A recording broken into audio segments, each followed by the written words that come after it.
Hi, it's Grandmama Doris. It was a glad day for Abraham when he came back to the hills with Isaac alive. But not long afterward, sorrow came to him. Sarah, his wife, died. Then Abraham realized afresh the loneliness which comes to a man who has gone out of his own country and into a new land. The burial places of his father were far away, and he had no place in which to lay the body of Sarah. So he went to some of the Hittites who lived in the country of Canaan and begged them to let him have a burying place. A man named Ephron, who was kind to Abraham, said he would give him a cave in a field in which he had. But Abraham would not take it so. He would buy it, he said, for Sarah's tomb. And so he bought it in a field. It was a cave with trees around it, and he laid the body of Sarah to rest there. And now Abraham was growing old, and he was lonely. And moreover, he realized that Isaac has grown up, and he wanted to see Isaac married. According to the custom of the East, parents had a great deal more to do with the choosing of husbands or wives for their children than the children themselves did. So he wanted Isaac to live in the new country in which he had come. But he did not want Isaac to marry one of the girls of these people who were around him were not of his own blood. His heart turned back to his own early associations. Back there in the old country and among his own kinfolk, he thought, maybe a wife for Isaac. So Abraham called his much trusted servant to him, and he told him what he had planned. He wanted him to go as his representative back to the east, from which so long ago Abraham himself as a young man had come. And by the blessing of God, he was to find there a bride for Isaac. So Abraham's servant, whose name was Eliezer, took 10 camels out of the herds, which had now grown numerous and rich. He loaded the camels with provisions for the journey and with presents. He turned the head of his caravan eastward toward the desert country and the great valleys beyond. After long traveling, he arrived evening outside the town, where dwelt Nahor, the brother of Abraham. He halted his camels at the village well, to which the women were accustomed to come to draw water, and at the trough alongside, from which the flocks and herds also were brought to drink. Now he had come to the country of Abraham's own people, and this was the place, therefore, where he might hope to find the sort of bride that he had been sent to win for Isaac. But when the women and girls came out of the village, how should he know which one should be the one for him? Thus he wondered as he waited with his camels where they rested by the well. Then a very clear thought came to him. He could not tell these girls one from another by their looks. He could not tell what really they were by their clothes or their ornaments, by their way in which he could tell something more important than appearances. So he made this prayer: O Lord, O God of my master Abraham, I pray thee, send me a good speed this day, and show kindness unto my master Abraham. Behold, I stand here by the well of water, and the daughters of men of the city come to draw water. And let it come to pass that the damsel to whom I am shall say, let down thy pitcher, I pray thee, that I may drink. And she shall say, drink, and I will give thy camels drink also. Let the same be she that thou hast appointed for thy servant Isaac. And thereby shall I know, and thou hast showed kindness unto my master.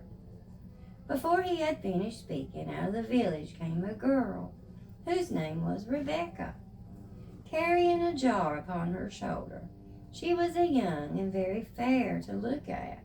She went down to the stone steps and led from the level of the plain to the pool of water in the well.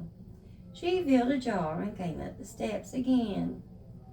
Eliza came toward her and asked her if she would let him drink a little water from her pitcher.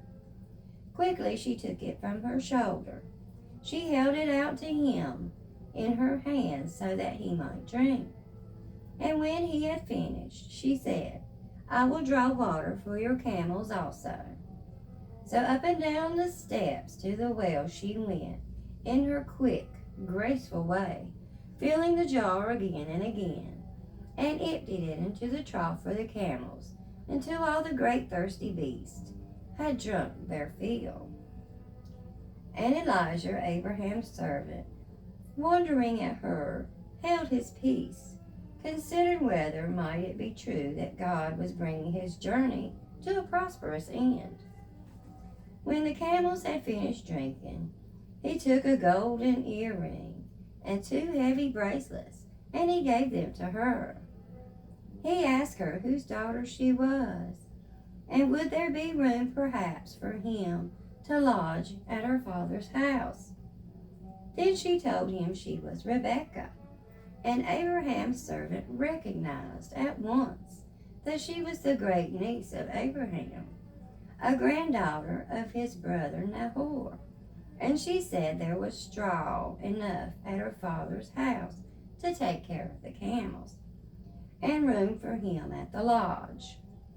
And when she had said all of that, he listened to welcome her in her voice. Abraham's servant bowed his head and blessed God. Then Rebekah ran home and told her family what had happened out at the well.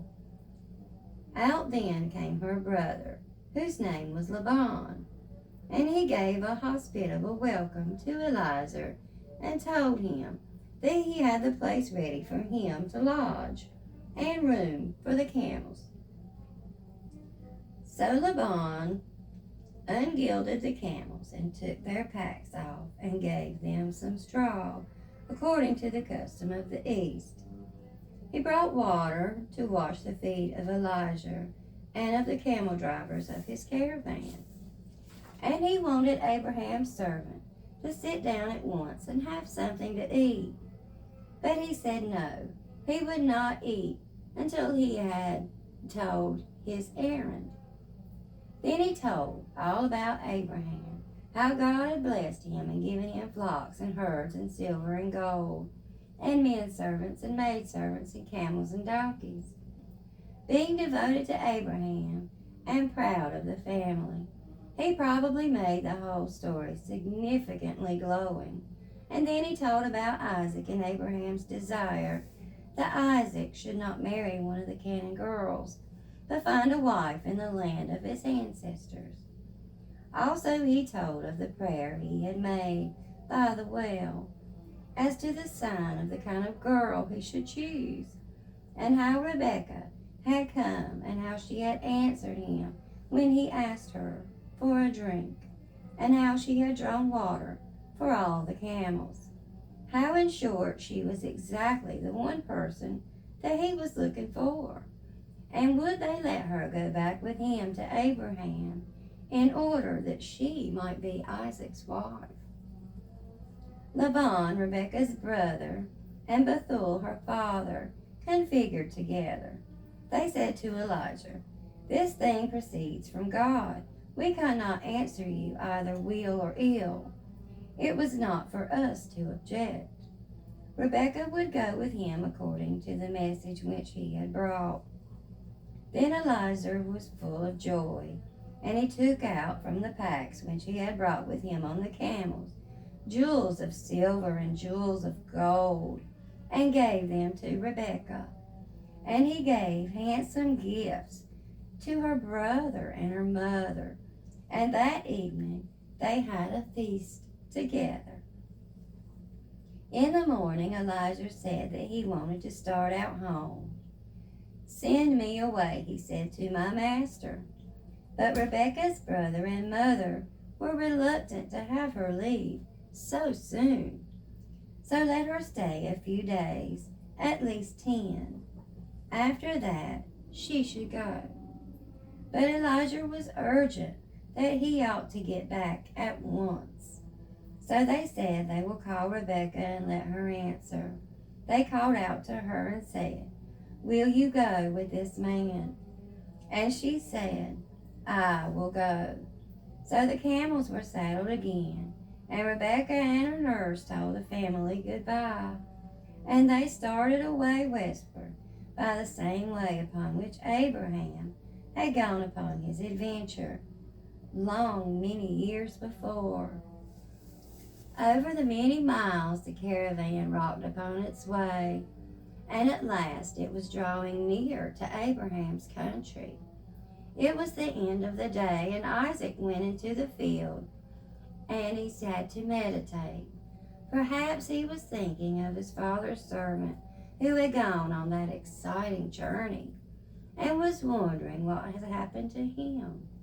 He lifted his eyes, and there were camels coming. In the same moment, Rebekah caught sight of the figure of Isaac.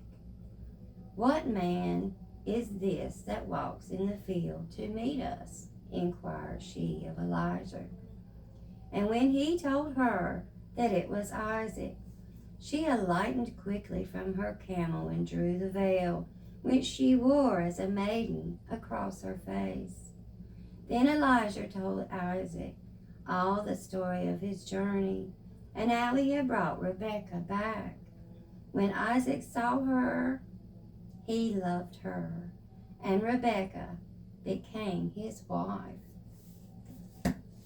Thank you so much.